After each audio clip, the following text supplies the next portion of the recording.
What happens when one of the most talked about women in the world walks onto a late night set thinking she can say anything she wants, only to find out that this host doesn't play by royal rules? In just 32 seconds of heated exchange, a guest goes from composed to completely unhinged, and what follows is one of the most shocking exits in television history. The studio lights are hot, the audience is packed in tight, ready for another night of sharp commentary and no-holds-barred conversation. Bill Maher sits behind his desk with that familiar smirk, the one that says he's ready for anything, and tonight, he's going to need it. Meghan walks out to polite applause. She's wearing an expensive-looking outfit, perfectly tailored, hair styled to perfection. She sits down across from Bill, crosses her legs, and flashes a smile that doesn't quite reach her eyes. There's tension in the air already, and the show hasn't even really started. Bill leans forward, friendly enough, and opens with a simple question. So, thanks for coming on. I've got to ask, you've been pretty vocal about a lot of issues lately. What made you want to come on the show tonight? Meghan doesn't miss a beat. Well, I think it's important to have conversations with people who might not always agree with you. That's what real dialogue is about. Sounds reasonable, right? But there's something in her tone, something that suggests she's already got her guard up, already ready for a fight. Bill nods, still keeping it light. Sure. So let's dive in. You've talked a lot about privacy, about wanting to step away from the spotlight. But you're also doing interviews, podcasts. You're everywhere. How do you square that? The audience murmurs a little. It's a fair question, the kind of thing everyone's been thinking. Meghan's smile tightens. I think there's a difference between being hounded by tabloids and choosing when and how to share your story, she says, her voice getting a little sharper. I don't think you understand what it's like to have your privacy violated constantly. Bill raises an eyebrow. I mean, I'm on television every week. I get it. But I also don't hold press conferences to complain about the attention. The audience laughs. It's not mean-spirited, just truthful. But Meghan doesn't laugh.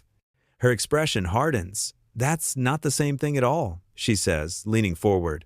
You chose this life. I was thrown into it.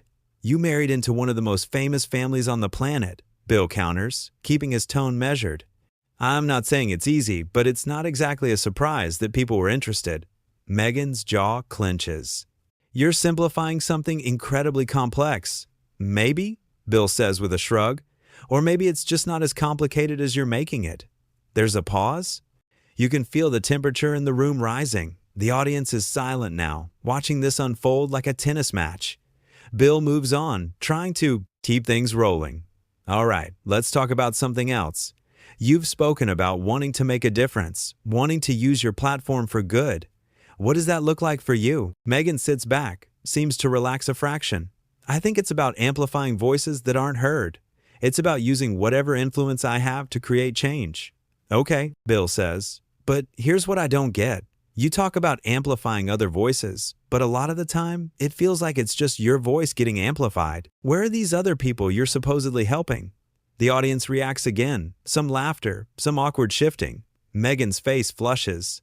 That's incredibly dismissive, she says, her voice rising. I've worked with numerous organizations. I've highlighted countless stories. I'm sure you have, Bill says, not backing down. But when I Google your name, I see your face, your interviews, your projects. I don't see a lot of other people getting the spotlight.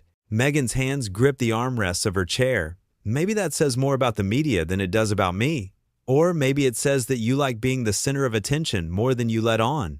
Bill replies smoothly. The room goes completely quiet. That one landed hard. Meghan stares at him, her eyes flashing with anger. You don't know anything about me. I know what you put out there, Bill says.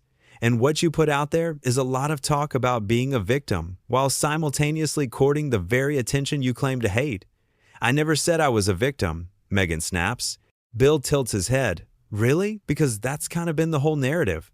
Meghan stands up suddenly, and the audience gasps. She's visibly shaking now, her composure completely gone. This is exactly what I'm talking about, she says, her voice loud and sharp.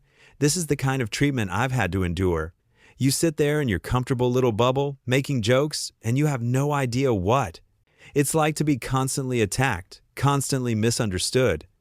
Bill stays seated, calm. I'm not attacking you. I'm asking you questions. That's what happens on a talk show. These aren't questions. Meghan fires back. This is an ambush. This is you trying to make me look bad for your audience. I'm not trying to make you look any way, Bill says evenly. You're doing that all on your own. The audience reacts with a mix of gasps and nervous laughter. Meghan's face is red now, her breathing quick. You know what? She says, pointing at Bill. You're exactly the kind of person who perpetuates the problem. You sit here with your smug attitude thinking you're so clever, but really you're just another bully with a microphone. Bill leans back in his chair, still completely calm. I'm a bully for asking you to back up your statements? You're twisting everything I say, Meghan shouts. I'm literally just responding to what you're saying, Bill replies. Meghan looks around, wildly, like she's searching for support, but the audience is just watching, stunned. She turns back to Bill. I came here thinking we could have an intelligent conversation, she says, her voice shaking. But clearly, that's not what you want.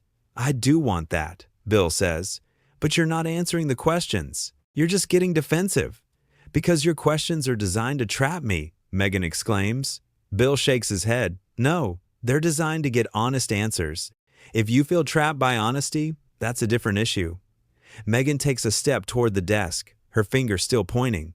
Don't you dare talk to me about honesty. You don't know the first thing about my life, about what I've been through. Then tell me, Bill says, spreading his hands. That's why you're here, right? To tell your story? So tell it, but tell it straight, without all the contradictions. Meghan's mouth opens and closes. She's searching for words, but they're not coming. She looks furious and lost at the same time. I don't have to justify myself to you, she finally says. You don't, Bill agrees. But you came on the show. You knew what this was. You can't walk onto a political comedy show and expect softballs.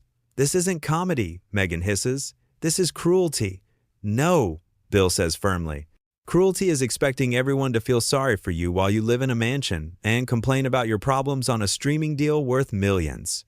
There are people out there with real problems, real struggles, and they're not getting book deals to talk about it. Meghan's face contorts with rage. How dare you? You have no right to minimize what I've experienced. I'm not minimizing it, Bill says. I'm putting it in perspective. Your perspective is worthless, Meghan spits out. The audience gasps again, louder this time. That was a direct insult, no hiding it. Bill's expression doesn't change. Well, that's your opinion, but you're on my show, and if you don't like the conversation, you know where the door is. Meghan stares at him, breathing hard.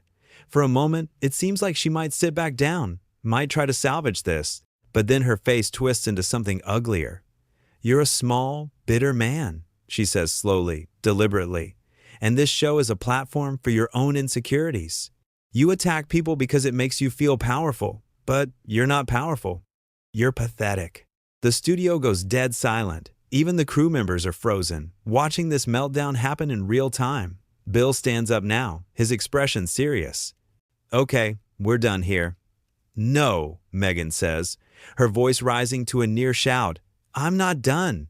You brought me here to humiliate me, and now you're throwing me out because I'm fighting back? I brought you here to have a conversation, Bill says, his voice firm but controlled. You're the one who turned it into a tantrum. A tantrum? Meghan's voice cracks. You think this is a tantrum? This is me standing up for myself. This is me refusing to be bullied by someone like you. Someone like me? Bill repeats. And what's that exactly? Meghan's eyes are wild now. Someone who thinks they're better than everyone else. Someone who hides behind comedy so they can say whatever cruel thing pops into their head. I'm not hiding behind anything, Bill says. I say what I think. That's the whole point of the show. If you can't handle that, you shouldn't have come. I can handle it, Meghan insists, her voice shaking. What I can't handle is being disrespected like this. Disrespected? Bill looks genuinely confused. I asked you questions. Tough questions, sure, but that's not disrespect. Disrespect is coming on someone's show and calling them pathetic. Meghan's hands are trembling. You pushed me to this. No, Bill says flatly. You did this yourself. You came in here with an attitude, and when you didn't get the fawning interview you expected, you lost it. That's not true, Meghan says, but her voice is weak now, like she knows she's losing. Bill gestures to the audience. Everyone here just watched it happen. You can't rewrite this in real time. Meghan looks around again, and this time there's panic in her eyes. She realizes how this looks, how she's coming across. But instead of backing down, she doubles down. "This is typical," she says, her voice bitter. "This is what happens when you speak truth to power. You get torn down." Bill laughs, a short, sharp sound. "Truth to power? I'm a talk show host, not the government. And you're not speaking truth, you're speaking nonsense." "I'm done with this," Meghan announces, as if she's making some grand statement. "Yeah, you said that already," Bill replies. "The door's still over there." Meghan grabs her purse from beside the chair, her movements jerky and aggressive. "You're going to regret this." Bill shrugs. "I doubt it." "You have no idea who you're dealing with," Meghan says. And there's something almost threatening in her tone. "I'm dealing with someone who can't handle a simple interview," Bill says. "That's pretty clear." Meghan opens her mouth like she's going to say something else, something cutting, but nothing comes out. She's run out of ammunition. She spins on her heel and starts walking toward the exit, her heels clicking loudly on the floor. The audience doesn't know what to do. There's some scattered, uncomfortable applause, but mostly just stunned silence. Bill watches her go, then turns back to the camera. "Well, that went well." The audience laughs, a release of all the tension that's been building. It's nervous laughter, but it's real. Meghan stops at the edge of the stage, turns back one more time. "This isn't over." Bill waves. "Yes, it is. Goodbye." And with that, she's gone, disappeared backstage, leaving behind an audience full of people who just witnessed one of the most uncomfortable television moments in recent memory. Bill sits back down at his desk, straightens his papers, and looks directly into the camera. And that, ladies and gentlemen, is what happens when someone mistakes their own importance for actual importance. The audience erupts in applause now, real and sustained. They're on his side. They saw what happened. They watched someone come on the show expecting to be treated with kid gloves, and when they weren't, they couldn't handle it. Bill continues, his voice steady. "Look, I'm all for having difficult conversations. That's what we do here. But you've got to be willing to actually have the conversation. You can't just expect everyone to agree with you and pat you on the back. That's not how the real world works." More applause. The audience is eating this up. And here's the thing. Bill goes on. "When you live your life in the public eye by choice, when you do interview after interview, when you write books and make deals and put yourself out there, you don't get to complain when people have opinions about it. You don't get to cry victim when someone asks you a tough question. The camera stays on him, and he's completely in his element now. This is what he does best, cutting through the noise and saying what everyone's thinking. We live in a world where everyone wants to be heard, but nobody wants to be challenged. Everyone wants a platform, but they only want it if people are going to applaud. Well, that's not reality. Reality is messy. Reality is someone disagreeing with you. Reality is having to defend your positions with something more than just outrage. The audience is hanging on every word. And when you can't do that, when you resort to name-calling and storming off, you're not standing up for yourself. You're proving that you don't actually have a leg to stand on." Bill pauses, lets that sink in. "So yeah, that just happened. And you know what? I don't regret a single question I asked. Because they were fair questions. They were questions that needed to be asked. And if she couldn't answer them, that's on her, not on me." The applause builds again, louder this time. Bill glances at his notes, then back up at the camera. "We've got a great show tonight. When we come back, we'll talk about something else. Anything else, because I think we've all had enough drama for one evening." The audience laughs, the tension finally breaking completely. But before we go to break, I just want to say one more thing. Bill's expression gets serious. If you come on this show, come prepared. Come ready to back up what you say. Come ready to have an actual conversation, not a therapy session. And if you can't do that, maybe just stay home. The camera holds on him for another moment, and you can see it in his eyes. He meant every word. This wasn't about being mean. This wasn't about humiliating anyone. This was about holding someone accountable for their own words, their own actions. And sometimes that's exactly what needs to happen. The lights dim as they cut to commercial, but the energy in that studio is electric. Everyone knows they just witnessed something extraordinary, something that will be talked about for days, weeks, maybe longer. Because this wasn't just a celebrity meltdown. This was a perfect example of what happens when someone who's used to being agreed with runs into someone who refuses to play that game. It was a collision of egos, sure, but more than that, it was a collision of expectations and reality. Bill expected a conversation. Meghan expected validation. And when those two things met, the result was explosive. The cameras are off now, but you can still feel the buzz in the air. The audience members are talking among themselves, replaying what they just saw, trying to process it all. The crew is moving around, resetting for the next segment, but they're talking too. Everyone has an opinion, because that's what moments like this do.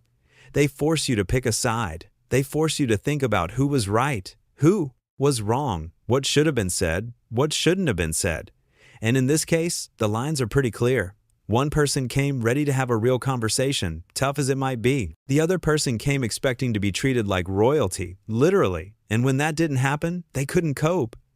Bill sits at his desk during the commercial break, taking a sip of water. Someone from the crew asks if he's okay, and he just nods. He's fine. He's more than fine, because he did what he always does.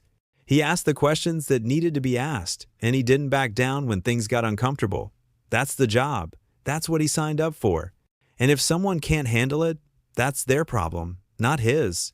The commercial break ends, the lights come back up, and Bill moves on to the next segment like nothing happened.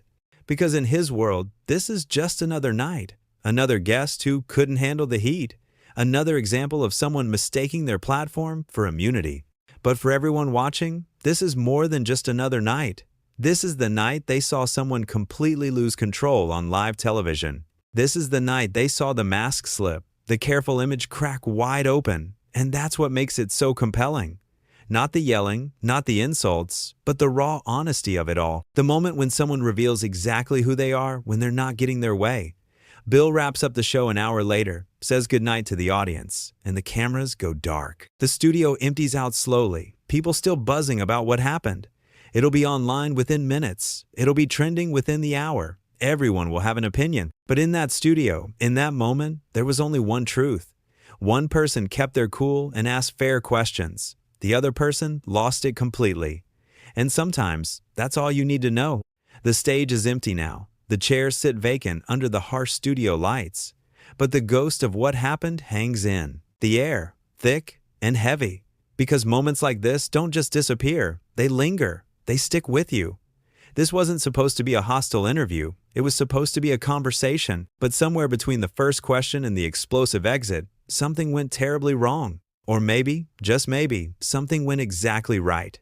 Because sometimes people need to be challenged. Sometimes they need to hear that their version of events isn't the only version. Sometimes they need to understand that being famous doesn't mean being right. And when they can't accept that, when they lash out instead of engaging, they show everyone exactly who they really are. Bill understood that. He's been doing this long enough to know when someone is genuine and when someone is performing. And tonight, he called out the performance. He refused to play along with the script that had been written in advance, the one where he was supposed to nod sympathetically and agree with everything. That's not his job.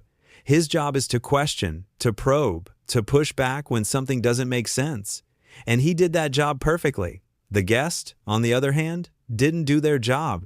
Their job was to be prepared, to be honest, to be willing to defend their positions. Instead, they crumbled under the lightest scrutiny. They turned a difficult conversation into a personal attack. They made themselves the victim in a situation where they were simply being held accountable. And that's the real story here. Not the exit, not the yelling, but the complete inability to handle criticism. The absolute certainty that any disagreement must be an attack. The refusal to engage with ideas that challenge the carefully constructed narrative. It's a pattern that's become all too common. People want platforms, but they don't want accountability. They want to speak, but they don't want to be questioned. They want attention, but only the positive kind. And when reality intrudes, when someone dares to ask them to back up their claims, they fall apart. That's what happened tonight.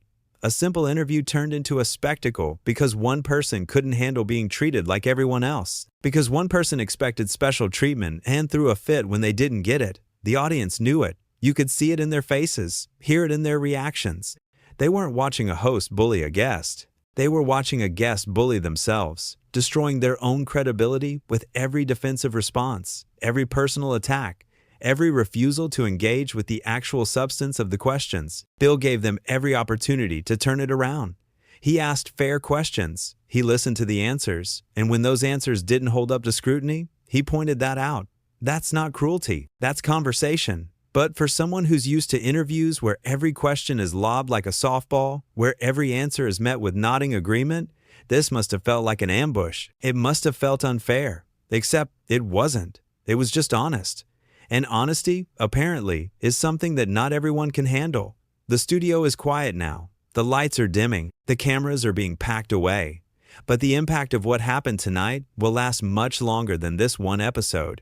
Because people saw something real. They saw someone crack under pressure. They saw the difference between someone who can defend their positions and someone who can only defend their ego. They saw what happens when entitlement meets accountability, and they won't forget it anytime soon. The chairs sit empty. The stage is bare. But the echo of raised voices still seems to hang in the air, a reminder of the moment when everything went sideways. One person walked away with their dignity intact. The other person walked away at all, and that tells you everything you need to know. This was always going to be a tough conversation, but it didn't have to be a disaster. It only became a disaster when one person decided that they were above being questioned, above having to explain themselves, above the basic rules of discourse that apply to everyone else. And when you make that decision, when you put yourself above the conversation itself, you lose. Not because the other person beat you, but because you beat yourself. Bill knew that. He's seen it happen before, and he'll see it happen again. But each time it happens, it's a reminder of an important truth. You can't control how people react to you. You can only control how you react to them. Bill stayed calm. He stayed rational. He stayed focused on the questions that mattered. And in doing so, he won without even trying. The other person lost their temper. They lost their composure. They lost the argument before it even really began. And that loss was entirely self-inflicted. The audience knew it. The crew knew it. Anyone watching at home knew it. The only person who didn't seem to know it was the person doing the losing. And maybe that's the saddest part of all. The complete lack of self-awareness. The inability to see how badly things were going. To pull back. To reset. To try again. Instead, there was just escalation. Just anger. Just the desperate flailing of someone who knows they're drowning but refuses to grab the life preserver. Bill threw that preserver multiple times. He gave multiple chances to step back, to answer the questions properly, to have the intelligent conversation that was promised at the start. But those chances were rejected. And once they were rejected, there was nothing left but the inevitable conclusion. A dramatic exit, a burned bridge, a moment that will define how people see that person for a long time to come. Because that's what happens when you lose control on camera. It becomes part of your story. It becomes how people remember you. Bill will be remembered for staying calm, for asking the right questions, for not backing down. The guest will be remembered for losing it, for throwing insults, for running away. Those are the roles they chose for themselves in those crucial minutes. And those are the roles they'll be stuck with. The empty studio seems almost peaceful now. The chaos has passed. The storm has moved on. But the damage remains. Not to the show. The show will be fine. Better than fine, probably. Controversy drives ratings, and this was certainly controversial. But to the person who walked out, the damage might be permanent, because you can't undo moments like this. You can't take back words spoken in anger. You can't erase the image of yourself melting down on national television. You can only live with it, and try to do better next time, if there is a next time. Because after a performance like that, people might think twice before extending another invitation. The lights go out completely now. The studio is dark and silent, but somewhere, somehow, this moment is already spreading, already being dissected, already becoming part of the cultural conversation. And when people talk about it tomorrow, next week, next month, they'll remember one simple truth. Some people can handle the spotlight, and some people just think they can. Tonight, we all learned the difference.